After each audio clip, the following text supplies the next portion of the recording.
And we're back, and here we go for another episode. I don't know what episode we're into right now. We've done so many, and this whole AI world is completely blowing my mind. But what I do know is I'm joined by our newest voice of the season.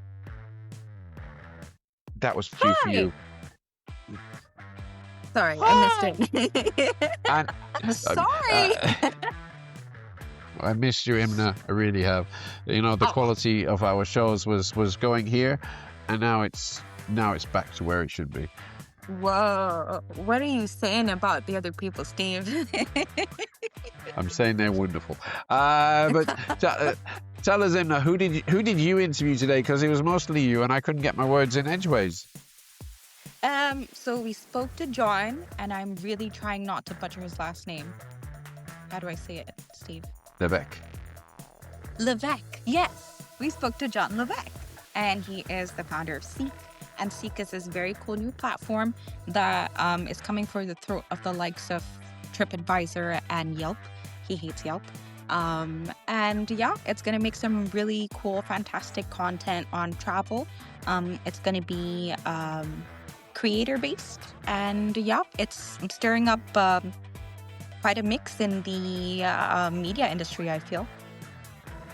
Yeah, it's a new tool which builds on publicly available data from the real world on maps, and it's supplementing that with the material that people are creating when they go on holidays, and they're sharing pictures on TikTok or on Instagram when you take pictures of your burgers and your foods and you post them online. So that's what I gathered from it, and it looks like an absolutely amazing opportunity.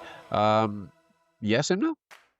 Yes, but I think more than also just being kind of a source of information, I think one of the best selling points of Seeq is also that it kind of lets you do everything in one place with the booking and the affiliate links that he mentioned. So it's not then that you have to go and research across multiple platforms just to be able to fix up this itinerary. So even for travelers or for creators that are trying to basically get their content out there and just trying to do 10,000 things to get 100 million followers before they can actually start making any sort of money, the way Seeq uses AI to kind of monetize that, it almost means that everybody wins, really. Yeah, anybody at any level of content, which is great. I'm going to start doing it myself. So on that note, we are ready to go, and here we go.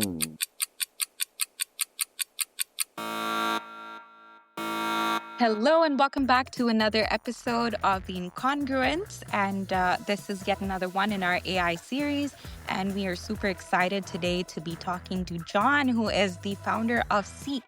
Hi, John. How are you doing today? I'm great. How are you doing? Awesome. I'm very psyched to talk to you.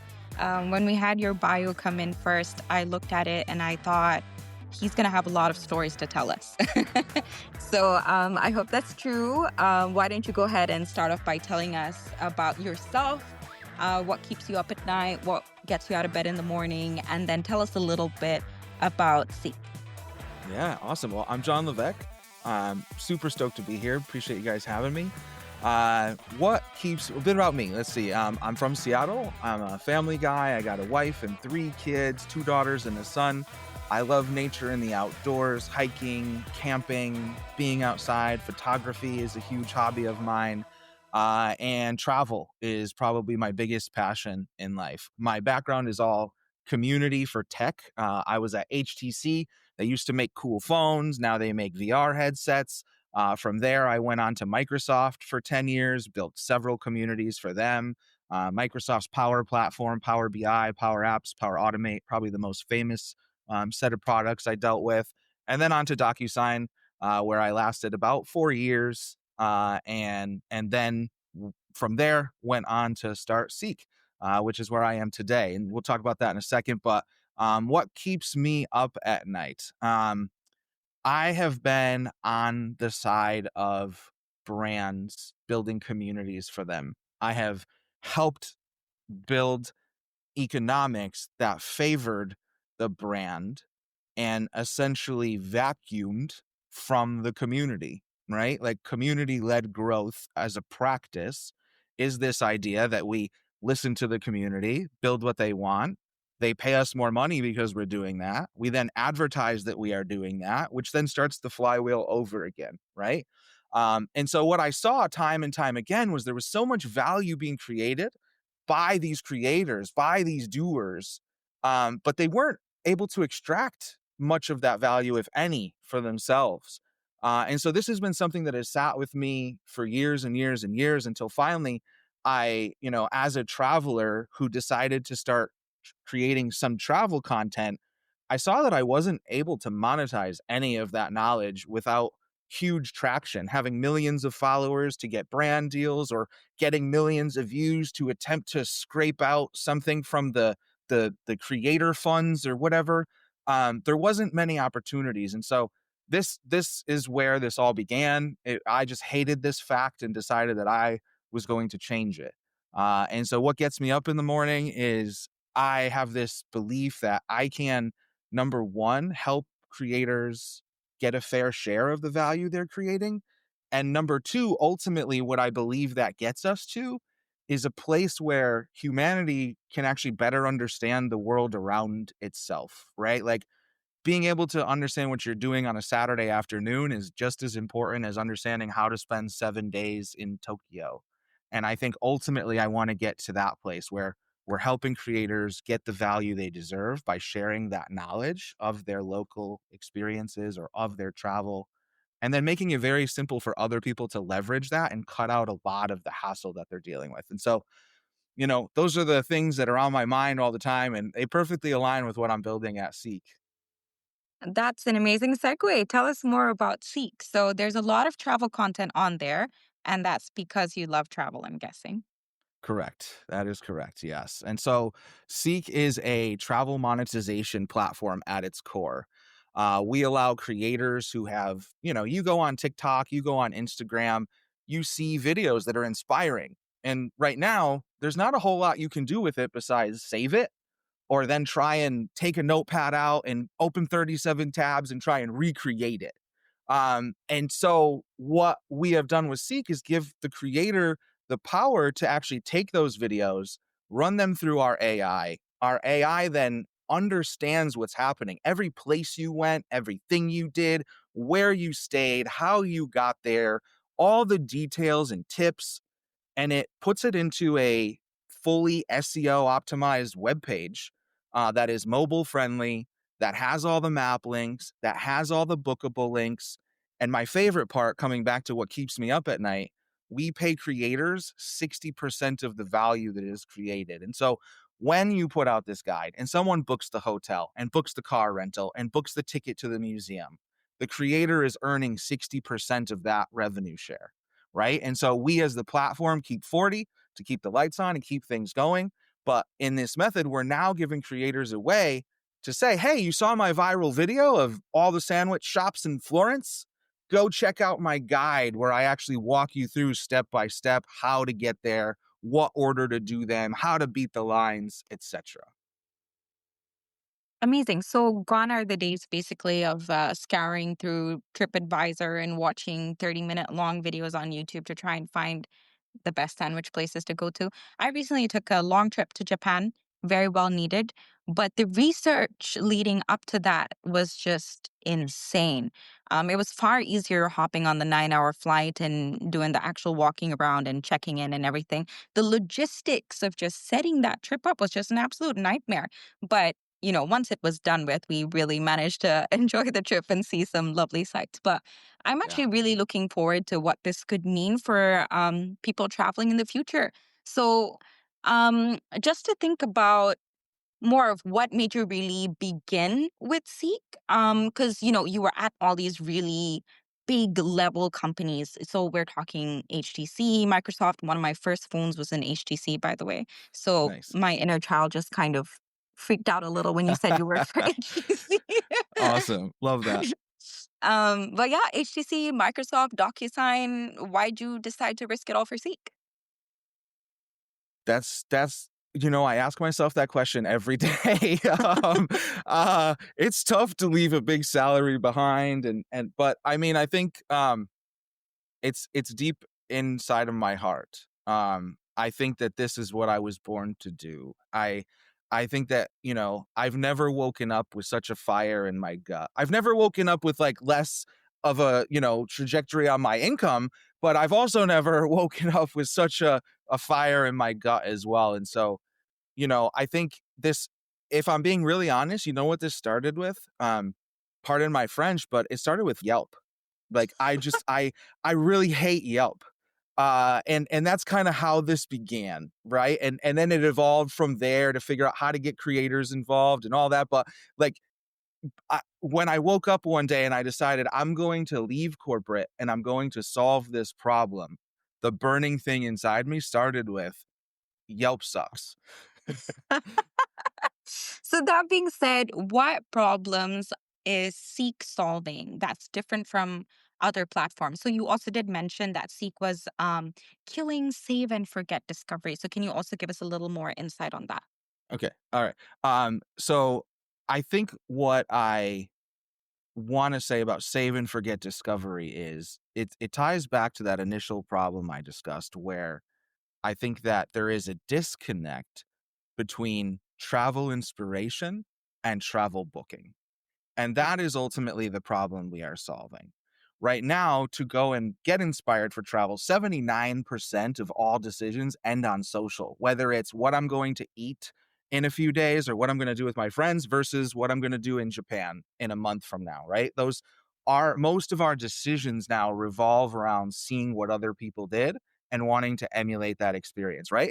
It's like the old school, like we talk across the fence, except now we don't have the fence. We stay inside and look at our phones. So now we talk across the phones, but the lesson is the same. The human experience is the thing we're looking to trust and help us decide. And so when I say I want to kill save and forget discovery, what I'm saying is I want to bridge the gap between intent and booking. I want people to, like you said, it took you probably, if I'm guessing, based on all the research I've done, it probably took you close to 30 or 40 hours to plan like a 7-day Japan trip, right? You spent almost as much time planning the thing as living the thing. And I that's think just more. wrong. Right, right. See?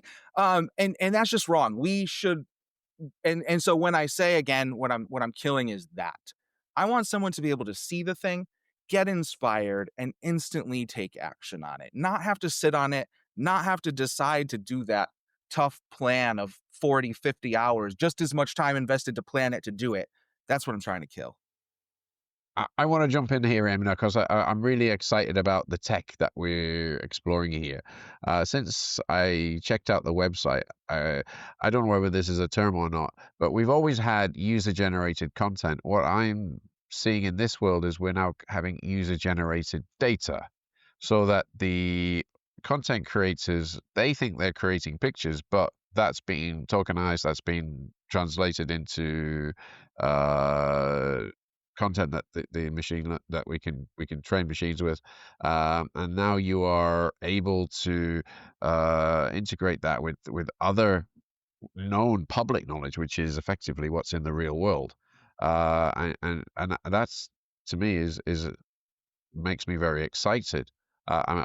Tell me, how did you, where did the aha moment come from, where it feels like actually we could actually combine these two elements together? We've got the public information from the real world, and we've got all these people who are happily taking pictures of burgers. Yeah, I think it started with an experiment. I saw I obviously have a bunch of videos that I've created, but I saw a video that really inspired me one day, and it was just the perfect itinerary for 5 days in Portugal. They outline where they stayed, they outline what they did, they showed hidden gems and food and all, and I was just like, I want to do this. And at the time for Seek, we were actually building something that was very traveler focused. We were building a mobile application that was traveler focused rather than a creator marketplace, right? And this video is the thing that actually gave me the aha moment of like, well, wait a second. I've been trying to figure out how I get creators because I have a good answer for travelers. Well, what if I actually flip the model and focus on creators who already have audiences of travelers?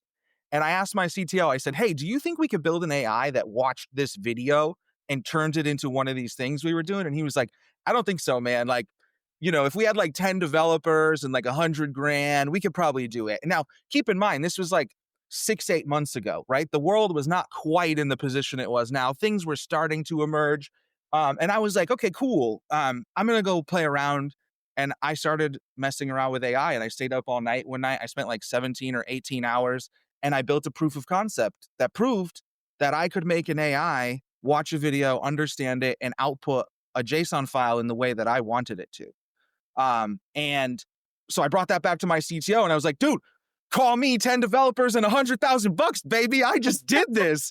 And so that's where like everything shifted. Like he understood what was possible. We got introduced to new tools. We started thinking completely differently about what was possible in 2025 versus 2024. And I don't know.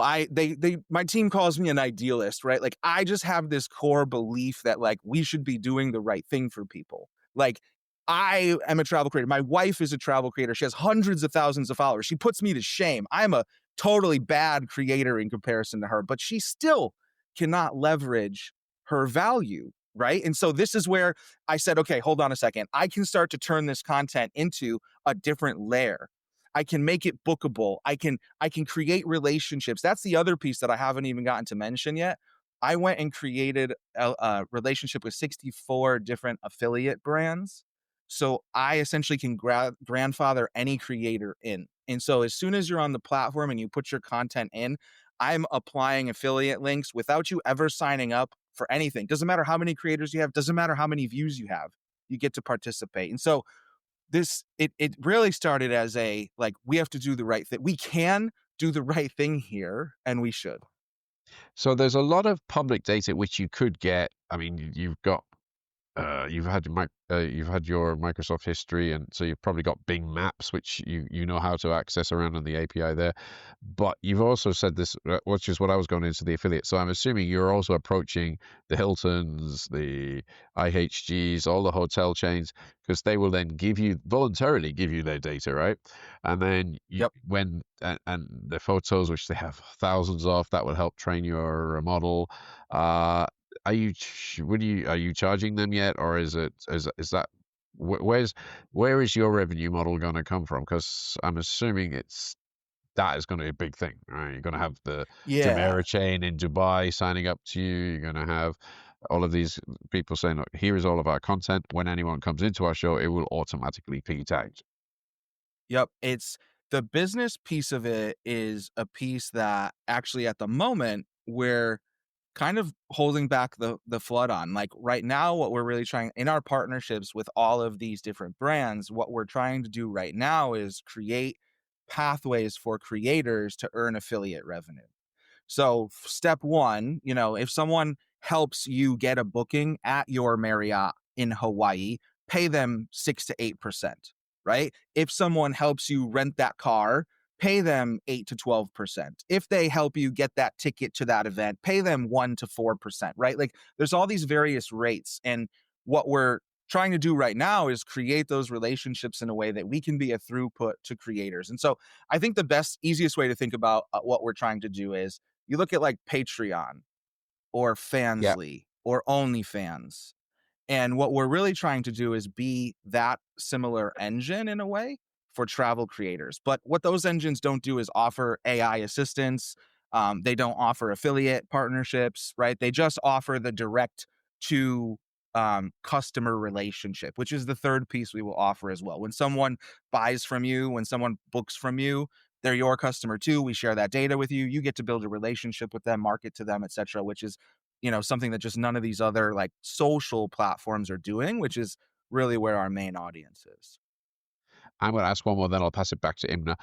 You on your site at the moment, you are TikTok integration.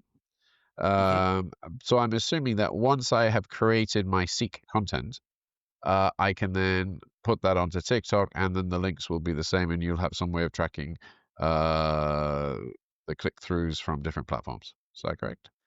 So right now it's in the inverse. Right now you have a TikTok account. You auth that with Seeq. We pull your content through and give you a couple of things. One, obviously, you get that guide that's mapped and bookable that pays you affiliate revenue. you get the contact from anyone who books from you. But the really interesting part is you also get a SEO, GEO friendly web layer that you've never had before for your social content, right? Because every sequence we generate, you now get a unique link for, like seek.ing, your profile slash sequence title, which is based on the title of what your actual itinerary says, right? So if it's 10 days in France, it'll be my name and then 10 days in France. So you now have this beautiful searchable thing where no one was ever able to find your travel content in that way before. And so now you have this added benefit. And so it's actually the inverse, where we use the OAuth of your accounts to prove that your content is yours. Because I think you made an interesting point in the last question about, like, I can just go and take all this data. I could. I built the thing probably 6 months ago that could have just scraped the whole internet of every video, and I could have taken all the affiliate links, right? But that's not right. That's wrong. I'm just creating another giant, right? I'm just creating another dragon that's stealing from people that it shouldn't be stealing from, right? And so that's where I spent the extra time. I built the OAuth. I allow the creators to create to protect their IP, and not only protect it, but monetize it and expand it through relationship, right? And so that's, again, I think, you'll hear it again and again. I'm highly idealistic on this. Like, I really truly believe we should be doing better for people. There's so much money out there. There's so much possibility. We should be sharing it much more broadly. Brilliantly said. I do have a question on that actually. So how do we keep Seek from becoming quote unquote a giant? So really thinking about the way the content would come in and be structured and organized. How do we keep it from becoming kind of like an echo chamber of, like this article that says, here are the best places you need to go to, here are the top 10 foods that you need to try. And it's just kind of a lot of noise, really. It's not really curated. It's not really something that will actually help you to make that final decision. So what Yeah, about Seek kind of changes that? I love this question. So I I think that infinite options have actually led to less satisfaction. Like, we have been led to believe that having more information would give us better outcomes. And that is just not the truth, right? We have seen that evidenced in multiple arenas. That is just not the truth. And the interesting thing about Seek is its future state. I do still want to make a mobile app.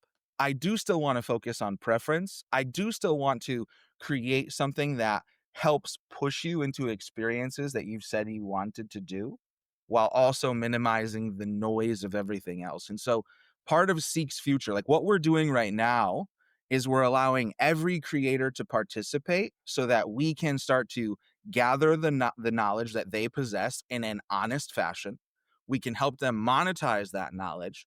But ultimately, what we're trying to drive here in the back end is a preference engine that allows you to say, I like pizza, I like beer, I don't want to be bothered during these hours, and I live in this area, and I'm probably traveling to these areas, right? You give it some set of preferences, and then it begins to understand.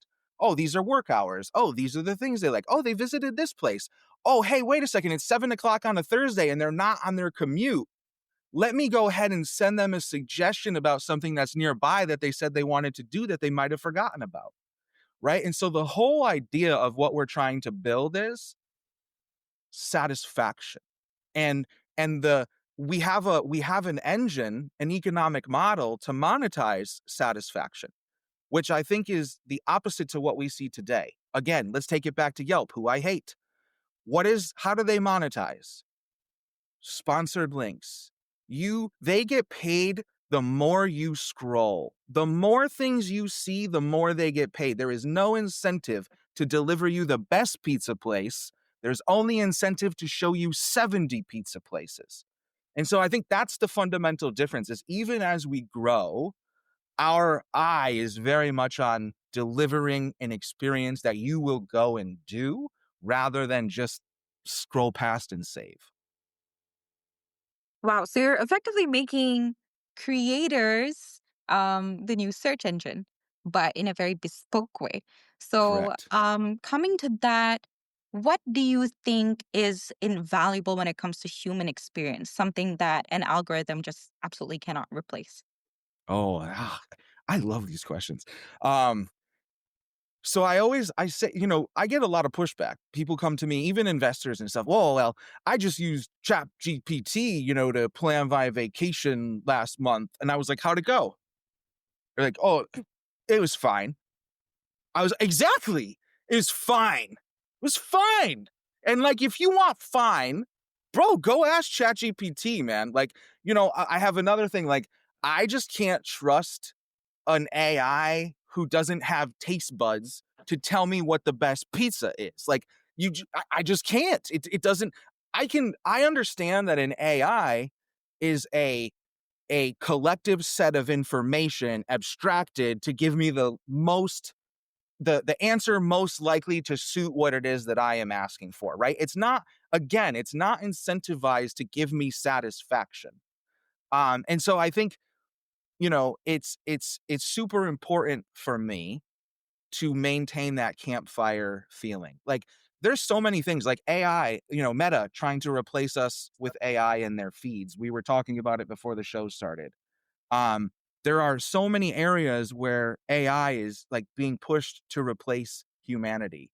I was on a podcast not that long ago where the host was talking about how our only hope is to merge with AI, that we will have to become machines to survive and like to maintain humanity, right? And I'm just like, no, man, like I think like I just want AI to help me find the very best sandwiches. Right? Like I want to leverage human knowledge. I want to enhance human knowledge with AI. I don't want to replace it. And so that's why I think like that's the core difference of what we're doing here and what we're trying to create, because the basis of it is human knowledge, is human experience. And I'm trying to take that caveman like thing of where we stand around the fire and talk to each other about life and turn it into somewhat of a digital searchable format with the tools that we now have that will never go away, right? Just taking onto this, you did mention Meta earlier, and 5 years ago, I was experimenting with virtual influencers, and we were trying to design them in class.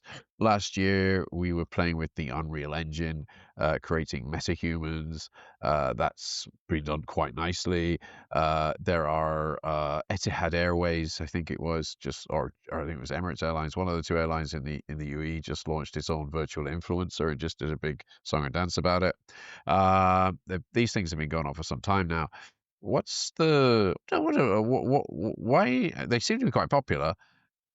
Why shouldn't we just have these synthetic, let's call them K-pop demon hunter style influencers doing this kind of stuff versus the humans? What's wrong with that? I would I would just answer with the question, right? What's the end game? Like, walk that out for me.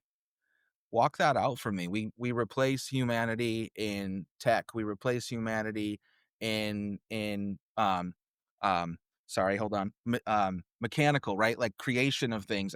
We're building robots. Like, we replace humanity now in brand and personality. Like, what do we have left? Like, and then what do the AI have left to train on? Right? The end game here, I don't think anyone is thinking about. Like, there is this, I understand it right now, where they're trying to keep things cheap, to extract instruction, to make these things greater, to replace humanity greater. But I don't think anyone is thinking about the end game, because you can only pass the dollars around each other for so long, right? And so I I personally also, I think, just on a like John, to Stephen level, like I just don't know if I want to live in a world that's so synthetic.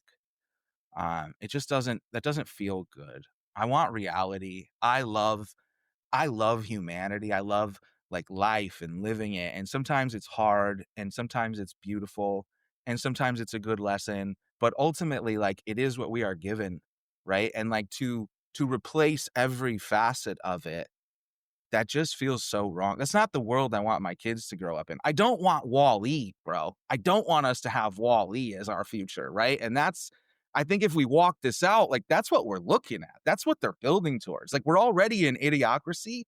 We're like one step away from Wall-E and two steps away from Don't Look Up.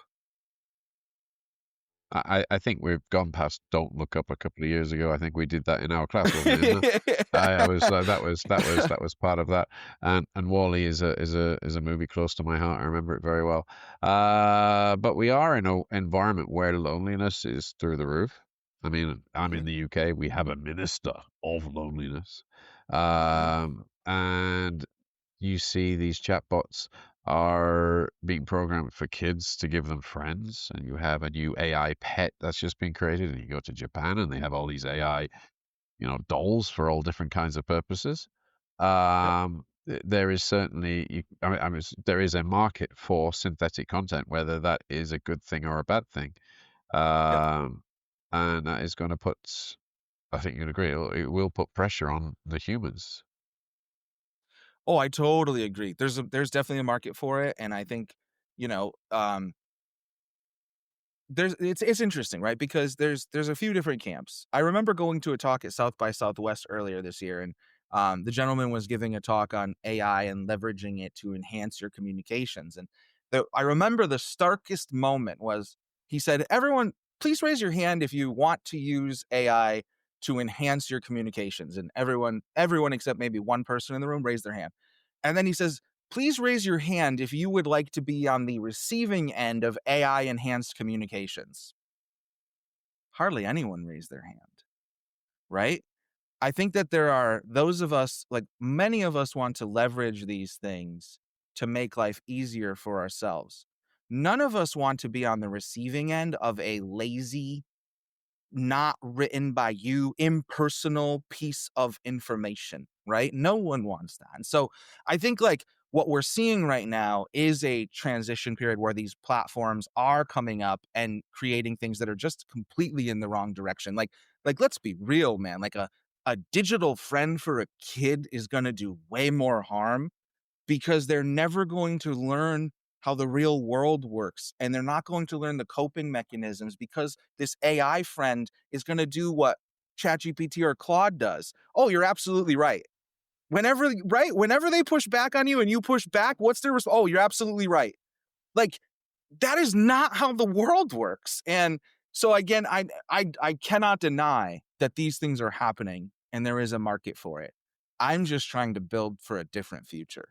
The other day I was baking and I decided to have ChatGPT read the recipe out to me. I was making it for a friend that can't have gluten, can't have egg, and can't have nuts. Very sad life, can barely eat any baked goods. So here I am trying to get this recipe to work. And I'm asking ChatGPT, hey, can you, maybe sub this ingredient with that? So what would it turn out to be? And I think I asked it to do some really crazy things, and it was like, "Yeah, it's still gonna be delicious," and I think it told me that it's here for me, like, 15 times in the process of me making these cupcakes, and I was like, "That's okay, you've said that already," and it's like, "Ah, ha, ha, yeah, but, just making sure and anything you need, I'm right here for you," and I'm like, "Okay, I know." Yep. Yeah, Yep. so it's going to be a very impersonal world, and even when we think about Wall-E, I think the image I have of, that movie is the really obese people sitting in those little chairs that just kinda take them everywhere. Yeah, The screens in screen front of their plastered in faces. front of their face. Yep. Yep, Yep. yep, yep, yep, and nobody communicates with each other anymore, and I Nope. think that's the scary part of thinking about the future of AI, and, people everywhere are saying it's gonna take away our creativity and our ability to, like, think outside the box and interact with each other, but what ways do you think like AI can enhance that and not take away from it? Yeah. I think that that's exactly what I'm trying to build. I have this whole idea of a thing called an experience network, which lives somewhere between discovery and travel and social network. And I think we can use AI, like you said. I'm going to actually steal that. I'm turning travel creators into the search engine. I really like that phrasing, and so I think something like that, where we're not only using the data of humanity, but actually helping them grow and monetize through it. Right? There's still OnlyFans made $9 billion last year and paid out like 6.6 billion to creators.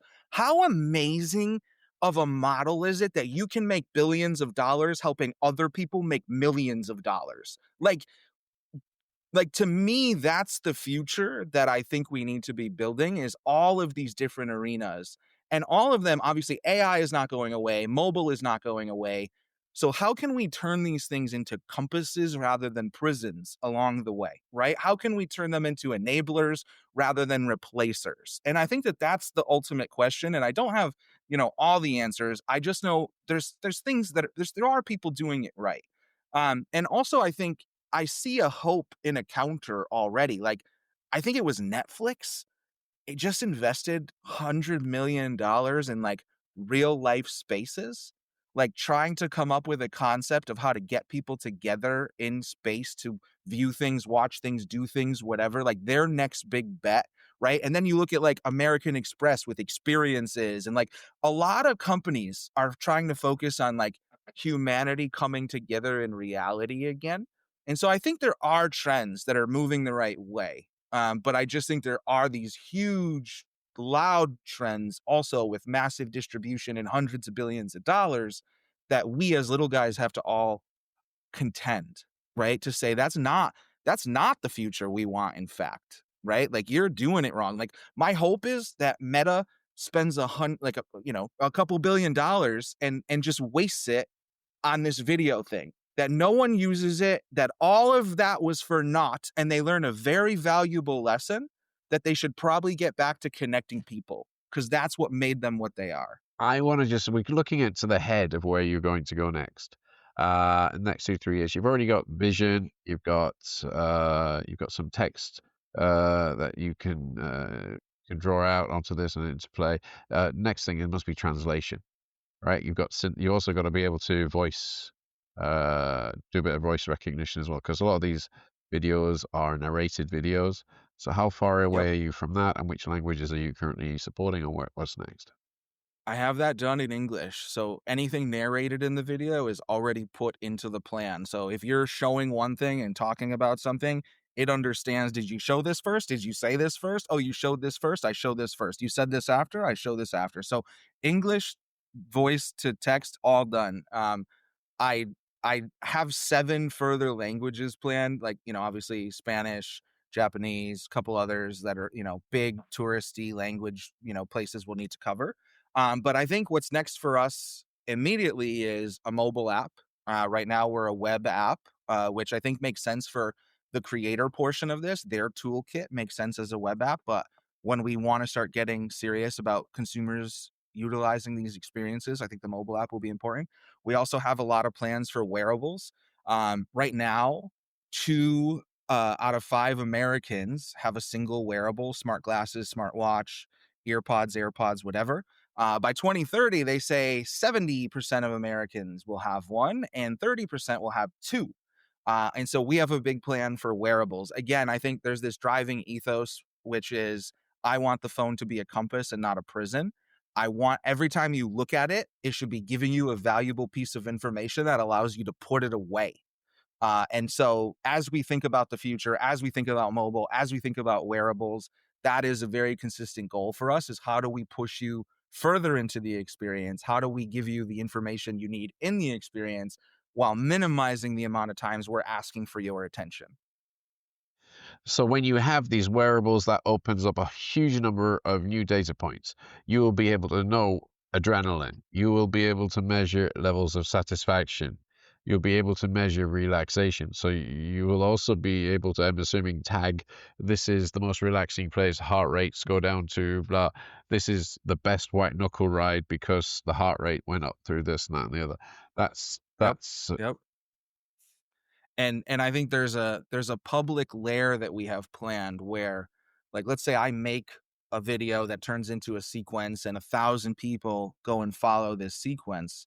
We have a plan for a community layer where people can contribute. Oh, I skipped this step and did this step, or here's my photo from here, where suddenly now these become living, connected experiences that you can begin to like see different personas taking this path very differently, experiencing it differently, feeling it differently, stopping in different places.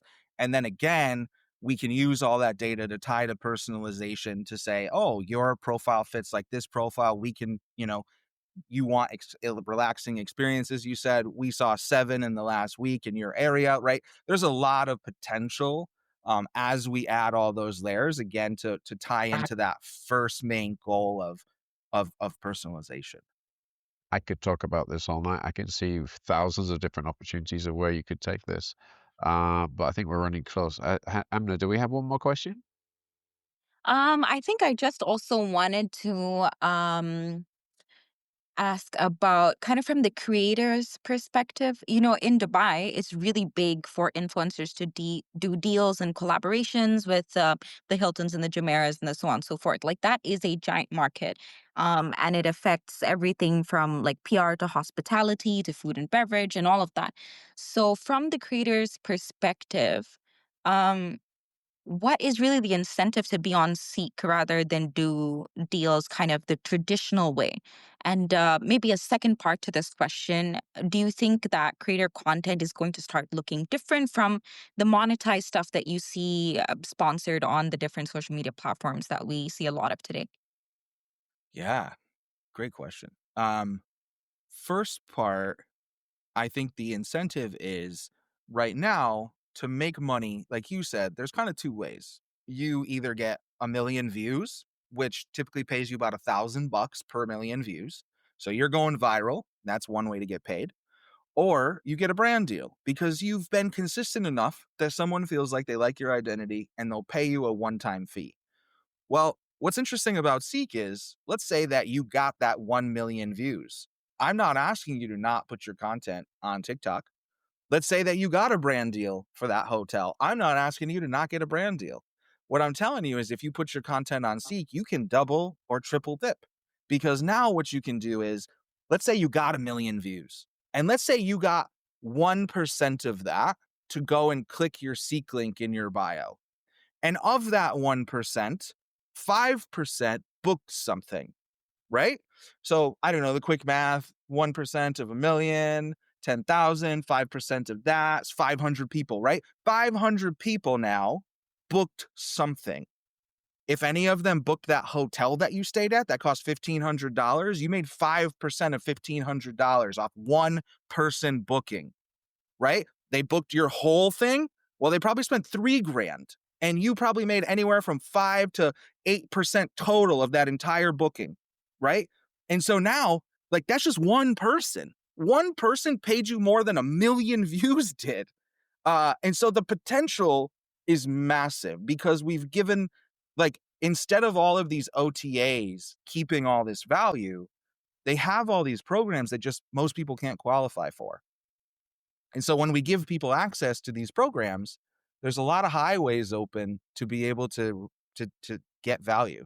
And I think, we have a few other plans too, where maybe it's not all affiliate. Maybe there's a direct sales model where I could just sell a guide to someone and say, hey, here's just the knowledge, right? But I mean, I think in my mind, the big value is saving the booking time because even if I sell someone an itinerary, they still have to go do a lot of research. And so that's the incentive, I think, is we give them this whole set of tools that help them earn money in a whole new way that they've never been able.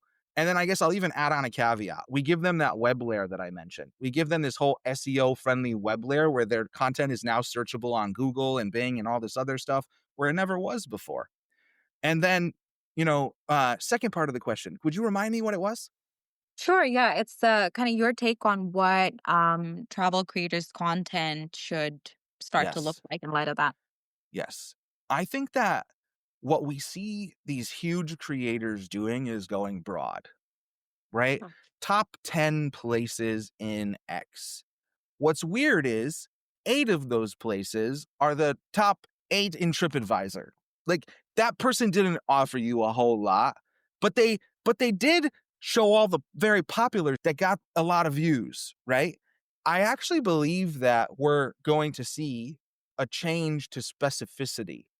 Um, there has not been an incentive previously for someone to share their hidden gems, right? Like they're not making anything. They're not gaining anything. So to give you their best, they're kind of losing out because now there's going to be more people at that place. And what did they get for it? I think by helping people monetize that knowledge, we will actually see specificity grow. We will see the ability for people to experience those deeper things because specificity grew. And I think we will see a divergence for the content that is super successful to take a different path than TripAdvisor or Yelp, where all the commodity lives. Amazing. I think that's all the questions that I have for you. I think we could talk for maybe hours to come, but it has been an absolute joy and pleasure to have you, John. Your happiness is contagious, and it's really exciting to have somebody that's also thinking about the human aspect of AI and the kind of world that we want to live in a few years, more than what it means to make AI put more money into our pockets. So I really enjoyed talking to you, and I'm sure our listeners will enjoy hearing from you. And yeah, if anyone is curious, please check out Seeq. Thank you. Yeah, so what much. is the website address? Seeq, ING. SEEQ.ing. So seeking with a Q. Super stuff. So Thank full you of very fun. much. And if anyone's online, Sequences. sequencing, that's what me and him need to work on, our sequencing. Hopefully this thing will work it out for us. That's wonderful. So if anyone's online, please like, comment, leave us a lovely review if you like, and we'll catch you in our next episode.